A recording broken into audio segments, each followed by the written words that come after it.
Good morning, everyone. I am Gabriel Salinas. Today, let's discuss about the inner ecology and the outer ecology. What is ecological living? Think of ecological living as a two-part system. It is not just about what you do, but also what you think. So, this is the four pillars of ecological living. No? So, the first one is respect, replenish the planet carrying capacity. So we don't just use nature, but also we give it back so it can heal. This means not taking more than the earth can regrow. If we cut down one tree, we plant two. We live within the budget of nature. No, we don't take more than enough. So number two is interrelatedness. Honor all forms of life. Recognizing that what happens to bees or the water eventually happens to us. If the bee dies, our food crops fail. We recognize our survival depends on the survival of other species. Like, for example, planting pollinator gardens, flowers that bees like, because you realize that bees are necessary for our food supply. So the next one is number three, enhancing qualitative aspects of our relationship. So focusing on equality of our human connection rather than just owning stuff. So let's say that you are moving away from uh, quanti- quantity or having many things to quality, no? Having deep, having meaningful connection with friends, families, and neighbors. Choosing a potluck dinner with friends over going an expensive mall. So by choosing potluck dinner with friends, you are having sharing or connection. Then if you pick the expensive mall, you are consuming. So last but not the least is co-creation, using human capacity to build a sustainable, caring world. This is a call to action. It says that humans aren't just destroyers. We have the brain power to design technology systems like solar powers or permaculture that helps the world thrive. So, by participating in a community cleanup drive or a hackathon to design a better local recycle bins. In that way, you are helping the world to be a better place. So, internal ecology by Smithsman 2014. So, internal ecology means the internal mindset, no? Internal ecology focuses on changing the world by first changing how we think and live internally. The first one is personal growth. View the sustainability crisis as a chance to learn and innovate. So instead of feeling climate anxiety or giving up just because the planet is in trouble, we use this problem as a design challenge. For example, instead of being upset about plastic pollution, you decide to learn how to make eco bricks or start a small business making bamboo toothbrushes. It You turn a problem into a lesson. The next one is bodily awareness. Nurture your body and align with its natural rhythm.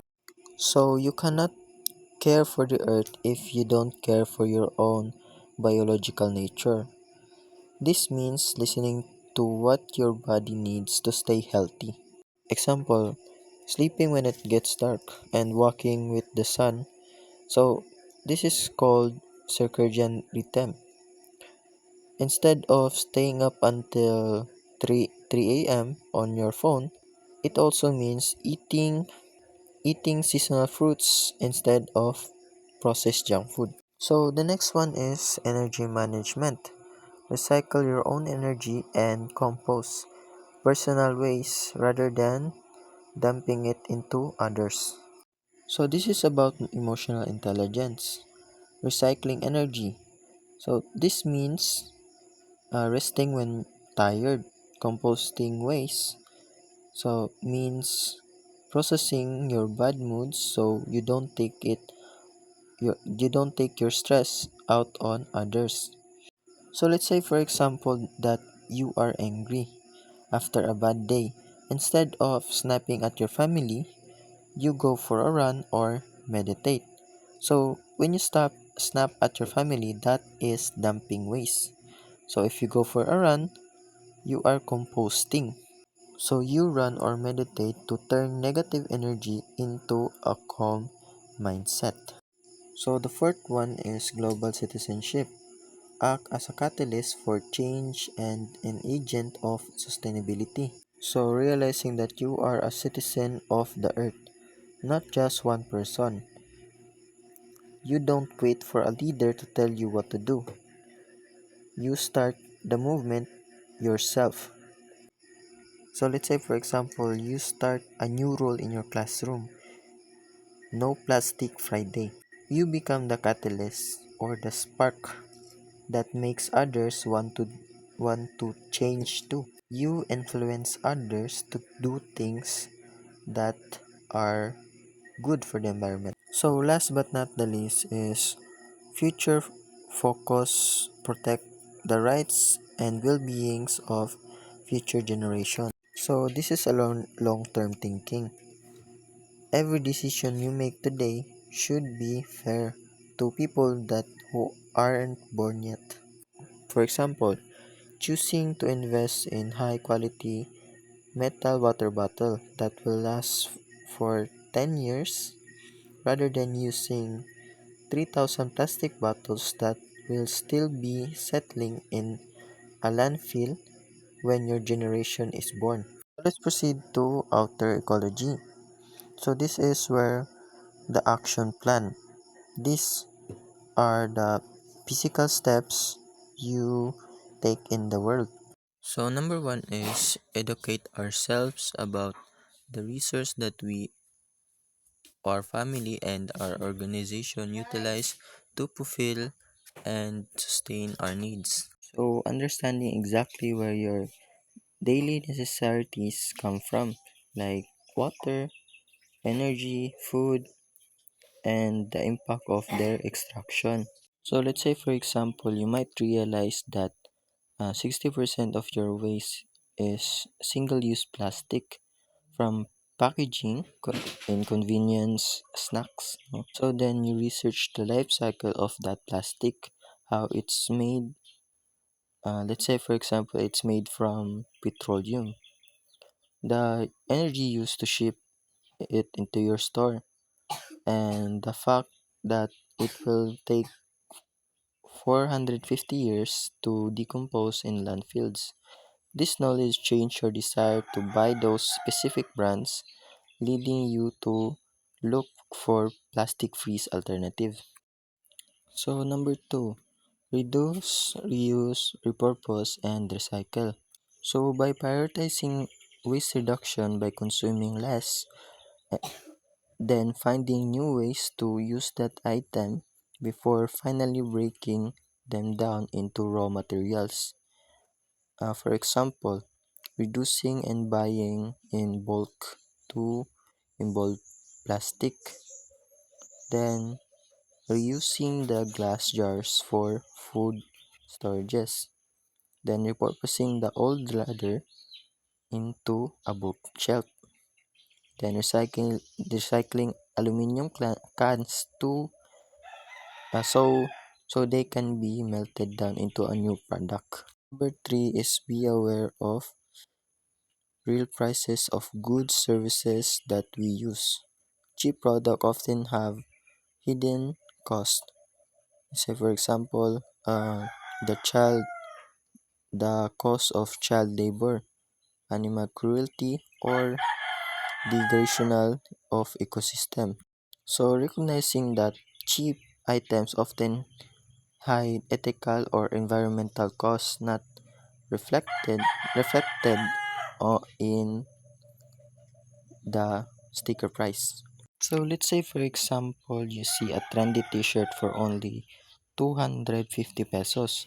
It feels like a steal, right? Took roughly 2,700 liters of water to make one cotton t-shirt. Enough to enough for one person to drink for 2.5 years for 14 hours a day in a unsafe factory for less than a living wage. Because it is so cheap, uh, it might it will likely fall apart after 3 washes and end up in a landfill where synthesized fiber like polyester stay for hundreds of years.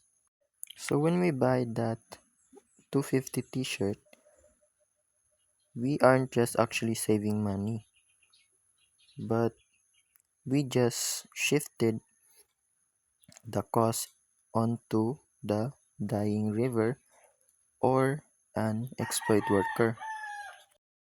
So by actively searching brands to ensure their supply chains do not involve human right violation or habitat destruction.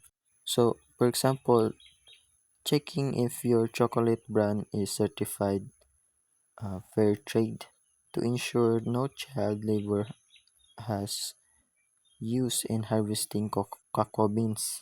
So number five is recycling gray water. So by repurposing relatively cleaning wastewater from bath sinks and washing machine for purposes other than drinking. For example, redirecting the water from your laundry machine to your lawn or flush toilets.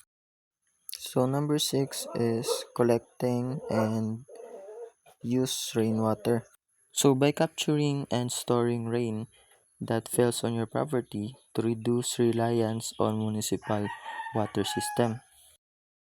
So for example, installing an rain barrel under the roof to collect water for your garden during dry spells. So number seven is create an organic vegetable garden. So growing food without synthetic pesticide or fertilizer, which protect soil health and biodiversity. Planting tomatoes and lettuce in a backyard patch using only natural composting fertilizer. No, so composting fertilizer is like your banana peel waste, your fruit waste, your food waste, like those, and reusing them into a fertilizer. So last but not the least is composting organic waste and use the compost in the garden. So like what I said,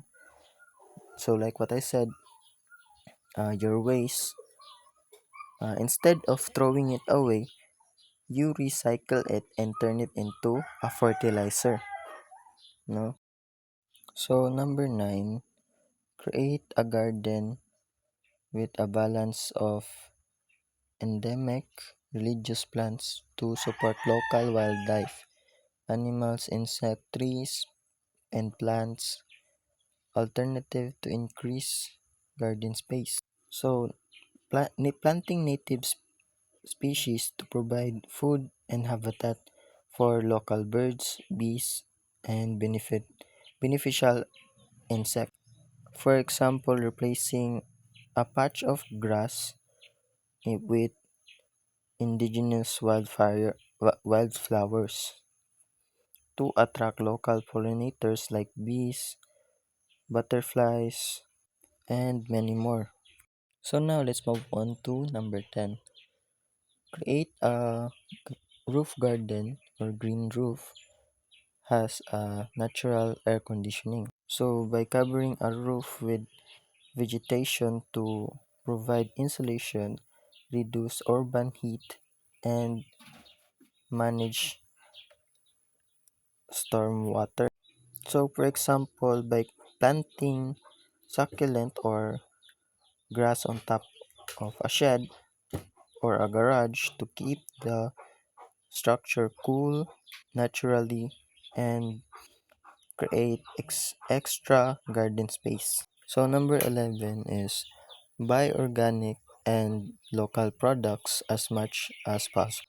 So, by choosing products that grows without chemicals, that haven't traveled long distance, and reducing food miles. For example, shopping at a Sunday farmers market to buy apples grown in your own province rather than imported from overseas. So last but not the least is number 12.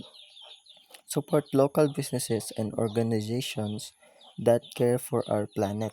So using your purchases power to support companies that prioritize sustainability over profit.